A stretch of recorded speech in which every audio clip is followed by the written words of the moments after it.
Hi everyone, so this is a complimentary video for the PowerPoint for lesson 2, week 4. So this is the lesson on electrical diagrams, and I just wanted to quickly go through what an electrical diagram is and then give you an example of how to construct them and give you the link to the simulation I'm using so you can kind of have a muck around and get a better idea of electrical circuits and electrical diagrams.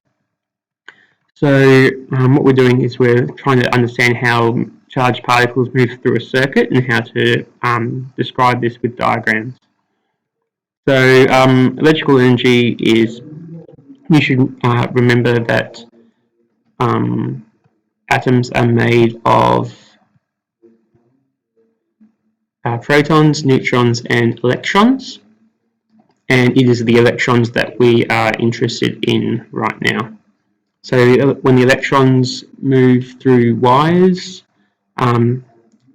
we call them electricity, and we can use this electrical energy to power lots of different things, light bulbs, fans, whatnot. So protons have a negative charge, electrons have a negative. Protons have a positive charge, electrons have a negative charge. So electrons, electricity, makes sense. Okay, so to get an electric circuit to work, it needs to be complete. It can't have any breaks in it. So batteries create a movement of electrons through chemical reaction, and we use wires because they conduct electricity. Remember, metals are really good at conducting heat and electricity. And if we have a resistor, we'll talk about resistors in a second, they limit how much electricity can flow through them by resisting it. So you will need to copy these 10 symbols in your book. Make sure you have them because you're going to be using them a lot to describe different circuits. Okay, so you're going to have to make sure you've got this in. And these 4 electrical circuits, so these 2 things represent the same circuit. And they're just 2 different ways of drawing the same thing.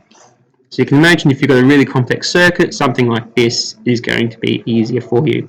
Let's have a look at that now. Try and keep this nice and quick. 2 minutes so far.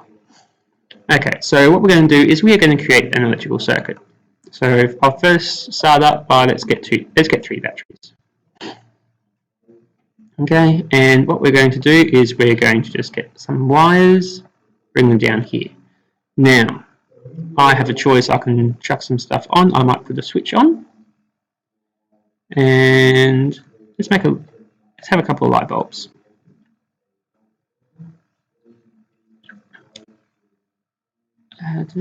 And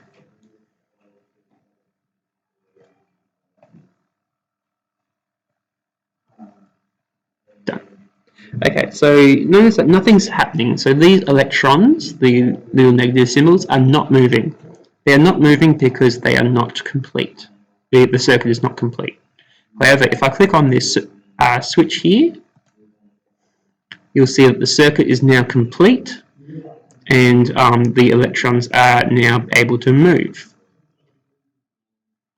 So when they move through the light bulb, there's resistance, and that produces heat and light. If we increase how much voltage these batteries have, we obviously get more light. Okay, so this is one way of looking at an electrical diagram. The other way is this way. So this is the exact same circuit, except it's in an electrical diagram as opposed to the more realistic thing here. So notice the way that the electrons are flowing out of the batteries. They are flowing out through the negative end of the battery. So this is the negative end here, this is the positive end. So you'll see they're flowing in the negative way. And if you want, you can have a bit of a flick through different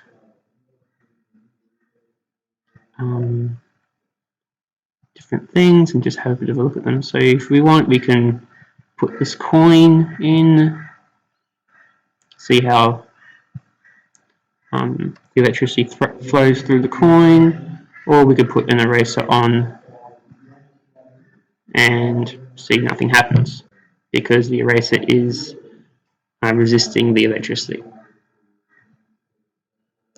So have a look at this. I'll include this link in the email, and I want you guys to have a bit of a play around with it.